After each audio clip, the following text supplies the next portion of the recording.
নেত্রকোনা জেলার সিংহপুরুষ সাইফুল হাদিস হযরত মাওলানা আব্দুল কাইয়ুম সাহেব দামাত বরকাতুহুম। নারে তাকবীর, নারে তাকবীর, আপনাদের আগমন। আসসালামু আলাইকুম ওয়া রাহমাতুল্লাহ। ইসলামী আন্দোলন বাংলাদেশ নেত্রকোনা বারহাট্টা নেত্রকোনা 2 আসনের নির্বাচনের জন্য প্রার্থী বাছাইয়ের আজকের এই অনুষ্ঠানে সম্মানিত প্রধান অতিথি, আজকের এই মজলিসের সম্মানিত সভাপতি মহোদয়, উপস্থিত সর্বস্তরের নেতাকর্মী, দিনদার মুজাহিদ ভাইয়েরা, আল্লাহর দরবারে শুকরিয়া যে আল্লাহ তাআলা আমাদেরকে দিন বিজয়ের এক মিটিংয়ে এক মজলিসে আসার তৌফিক দিয়েছে বলে আলহামদুলিল্লাহ। দেখেন,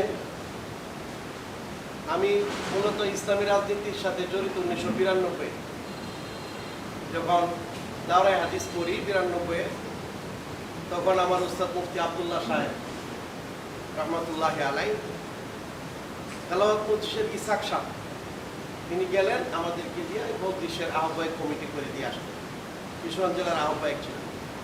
93 ফেব্রুয়ারিতে যখন গাজীপুরে শিক্ষক হই যোগদান করি, তখন তেলাওয়াত মজলিসের জেলা কমিটি গঠিত হইল। আমাকে সাংগঠনিক সম্পাদক দিল গাজীপুর জেলা 1993। এরপরে আপনারা জানেন 100 নবতের আন্দোলনে মানিক পে এভিনিউ আমরা জমা হয়েছি। মানিক পে এভিনিউর পরে আমরা সচিবালয় ঘেরাও কর্মসূচিতে গেছি। এই সব আন্দোলনে এর মধ্যে সর্বস্তরের মানুষের ছিলেন। তখন এই আন্দোলনগুলা ব্যর্থতায় পর্যবেসিত হয়েছে বলা যায়। সারা পৃথিবী থেকে বড় বড় কাবার শরীফের ইমাম সাহেব আসছিলেন।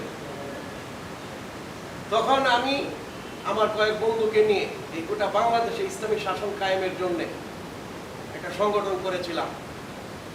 সেটা একটা জেহাদি সংগঠন, নাম দিয়েছিলাম যে আমরা এই দেশ থেকে এনজিওদেরকে উৎখাত করে আমরা যুদ্ধ করে বাংলাদেশে ইসলাম প্রতিষ্ঠা করব। তখন এই সংগঠন করেছিলাম। আমরা গোটা গাজীপুর জেলায় এমন অনেক কাজ করেছি যেগুলা অনেক বড় ফেরিস্ত। যাই হোক, এরপরে চেষ্টা করেছি নেত্রকোনা 2000 সনে তাকে নেত্রকোনায় সময় দিতেছি। মজলিসে ছিলাম, নাম ছিল মজলিসে। মাঝখানে মুফতি ওয়াক্কাস সাহেব 2008-এ আমি যখন অ্যাক্সিডেন্ট করলাম, আমার এখানে আসলেন ঢাকা হাসপাতালে। আমার বাড়িতে আসলেন, বললেন যে আপনি জমিয়তটা করেন। জোর করে আমার উস্তাদ পিসাব আমার শফিকুর রহমান জালালাবাদী হোসেন ওনাকে দৈরে জমিয়তের সভাপতি বানায় আছে। যাই হোক, মোটামুটি বর্তমান বাংলাদেশ ইসলামিক যে দলগুলো আছে এগুলোর সাথে আমি জড়িত ছিলাম এবং বাংলাদেশে জেহাদের মাধ্যমে ইসলামকে প্রতিষ্ঠা করতে চায় পৃথিবীতে এরকম কাফেলার সাথে জড়িত ছিলাম। কারণ জেহাদের মাধ্যমে বাংলাদেশে দিন প্রতিষ্ঠা করার মতো থিওরি পৃথিবীর কোনো মুজাহিদরা দেয় না। আপনি এখানে বম ফুটাইবেন, কাউকে মারবেন, এই থিওরি কেউ দেয় না। বরং এটা হলো একটা সেন্টার পয়েন্ট। এখানে মুজাহিদরা থাকবে, এখানে মুসলমান থাকবে, ভারত জয় করবে, ওই প্ল্যানে কাজ করবে। কিন্তু দেখা গেছে ওই সমস্ত কাফেলাতে কিছু মানুষ এমন আছে নির্বুদের মতো বাংলাদেশে ফটকা ফুটায় দেশের ইসলামকে বিপদে। এই জন্য এই সমস্ত দলের সাথেও সম্পৃক্ত থেকে কিছু করার মতো অবস্থা বাংলাদেশে নাই। চোরমনের এই যে কাফেলা, এই কাফেলা সৈয়দ মোহাম্মদ ইসহাক রহমতুল্লাহ আলাইহি তিনি এই যে ইসলামী আন্দোলন গঠিত অনেক আগ থেকে এদেশে ইসলাম প্রতিষ্ঠার জন্য আন্দোলন সংগ্রাম তিনি করে আসতেছেন এবং এরপরে বর্তমান বিশ্ববন্ধু যে আব্বা উনিও এর জন্য বহু চেষ্টা শ্রম মেহনত করে গেছেন। চোরমনের সমস্ত কার্যক্রমের সাথে ঐক্যবদ্ধ হইতে পারছি না এবং অন্যান্য রাজনৈতিক দলের সাথে আমি ব্যক্তিগতভাবে তাদের কিছু বিষয়, যেরকম আমিরুল মুজাহিদিনের বিষয়টা আমার প্রশ্ন ছিল। মিজানুর রহমান সাহিদ সাহেবের সাথে আমি দীর্ঘ আলোচনা করেছি বিষয় নিয়ে ওনার সাথে। উনি বলেছেন যে আপনি আসলে যেটা বুঝছেন এটা না, যে হাতের কথা ওনারা তো বলতে পারবে না। আমিরুল মুজাহিদিন লাগাইছে, আমরা যদি থাকি, আপনিও থাকেন, আমরাও থাকি, তাহলে আমরা ওনাদেরকে জেহাদের নফসের বিরুদ্ধে জেহাদ আর ওই জেহাদ দুইটা লাগাই দেন। কারণ এই কাফেলা সৈয়দ আহমদ বেরলভীর কাফেলা। উনি আমাকে বললেন, এবং আশ্চর্য ঘটনা, এই বছরই বাৎসরিক সম্মেলনে তিনি এই কথাটা নিজে বক্তৃতা করতে গিয়ে ঘোষণাও করলেন। আমার কাছে যে কথাটা বলছিলেন তিনি সেই কথাটাকে রক্ষা করছেন। কারণ আমি এই কথা বিশ্বাস করি যে আমরা যে এই যে প্রচলিত রাজনৈতিক ময়দানে আমরা চেষ্টা করি বাংলাদেশের ক্ষমতা যদি যাইতেও পারি, এই দেশে ইসলাম প্রতিষ্ঠা করে টিকাইতে পারবো না। কারণ এটা হলো দাওয়াত। আমরা যেটা করতেছি মানুষকে বুঝাইয়া ভোট নিয়ে ক্ষমতায় যাওয়া, এর দ্বারা ক্ষমতায় যাওয়া সম্ভব। রাসূল মদিনাতে গেছেন, কিন্তু মদিনায় আবু জাহেলের আক্রমণটাকে যে মায়ের কিন্তু দিতে হয়েছে। কথাটি কি ঠিক? এই কথা কোরআন হাদিস যেমন বলে, ইতিহাস যেমন বলে, এই বিশ্বাসের ভিত্তিতে এই বাংলাদেশের সম্ভাবনাময় একটা কাফেলাই আছে, এই চরমোনাই এই কাফেলা। আর কোনো কাফেলার মানে আছে বাকি। আমি যে সমস্ত রাজনৈতিক দল আছে, কোনো নাম বলতে চাই না, আমাদের কেন্দ্রীয় অফিসও রাত্রি যাপন করে। দেখা যাচ্ছে ভদ্রের সময় নামাজের জন্য উঠে না বহু নেতা কর্মীরা, অথচ এমনও সংগঠনের অফিসে রয়েছে যে শেষ রাত্রে সবাই তাহাজ্জুদের জন্য উঠে গেছে।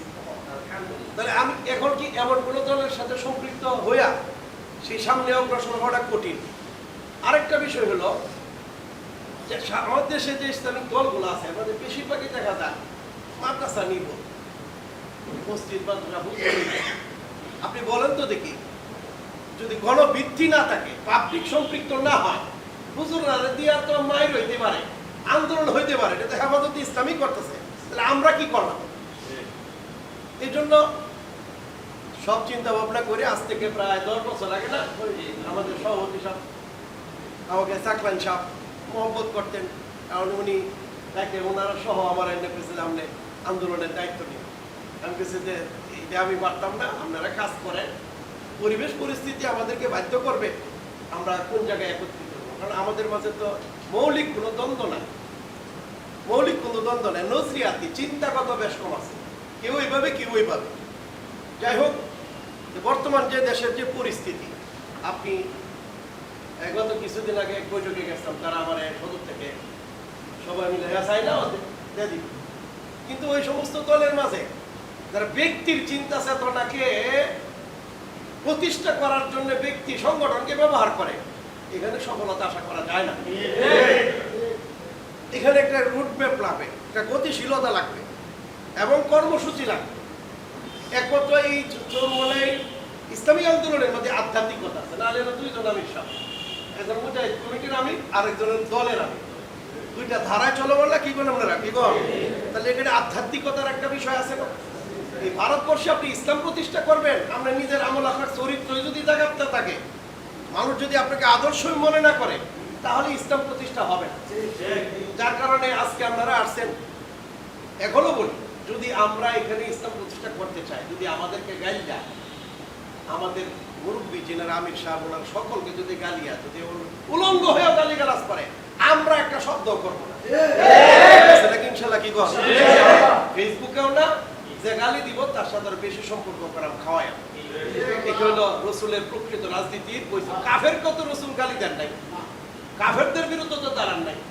অন্তত পক্ষে এই কথাটা মনে রাখেন, মনে রেখে যদি আমরা চলি তাহলে আমাদের ওগুলো করতে হবে। সার্বিক অবস্থায় এই ইসলামী আন্দোলন আজও নারী নেতৃত্বের কাছে পরাস্ত হয় নাই। কথা ঠিক না? সবাই নারী নেতৃত্বের কাছে পরাস্ত হয়েছে। বিগত দীর্ঘদিন যাবৎ এটা পরীক্ষিত হয়েছে যে এরা কোন লোভ লালসার কাছে, কোন রক্ত চক্ষুর কাছে পরাস্ত হয় নাই। এখনো স্বাতন্ত্র্যতা বজায় রেখে সব ইসলামিক দলকে এক করে ইসলামের একটা বাক্স আনার চেষ্টা চালাইছে। আপনি এখন সময় আসছে ময়দানে বলানি বাংলাদেশের মানুষের, ইসলাম চাও নাকি ইসলাম চাও না? ইসলাম যদি চাও, আমরা পার্সেন্টেজ এবার দেখবো, আগামীতে দেখবো, আগামী 5 বছর পরে, প্রয়োজনে আরো 5 বছর পরে, আগামীতে 5, পরে 5, পরে 5, 15 বছর, সামনে 15 থেকে 16 বছর আমরা দেখবো আলাদা প্ল্যাটফর্মে থেকে ইসলাম চাই কিনা। এরপরও যদি না চায়, তাহলে আমরা সর্বশেষ আল্লাহ নবীর মতো প্রয়োজনে আমরা যুদ্ধ করতে বাধ্য হব।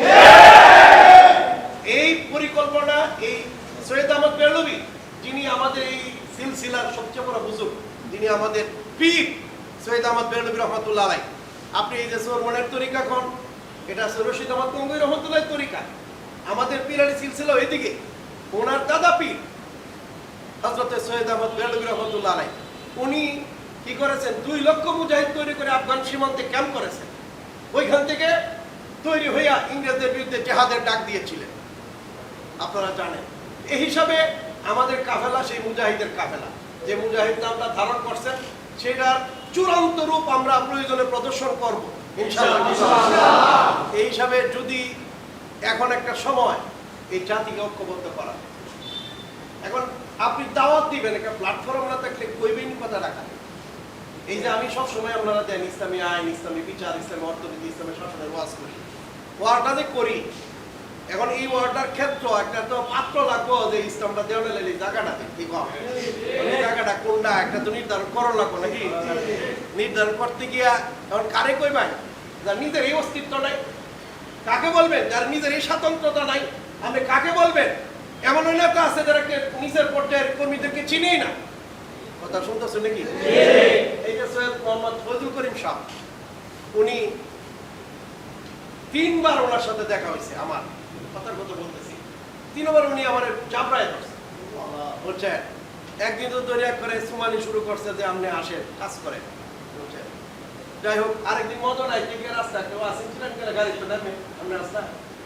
যাই হোক, দেখা যায় যে উনার মধ্যে ত্রুটি বিচ্যুতি আছে, ত্রুটি বিচ্যুতি নাই এমন ব্যক্তি নাই, কিন্তু উনি ত্রুটিটা হইলে ভুল স্বীকার করেন। এটাই তো মুভমেন্টের শান, এটাই মুভমেন্টের শান, এবং বলিষ্ঠ কণ্ঠে ইসলামের কথা বলে যাইতেছেন। এই হিসাবে আমি আপনাদের সাথে, আপনারা যদি আমাকে নিতে চান, কাজ করতে চান, কিন্তু আপনাদের কাছেও আমার কিছু কথা থাকবে, আপনারাও কাজ করবেন কিনা এটা আগে বলেন।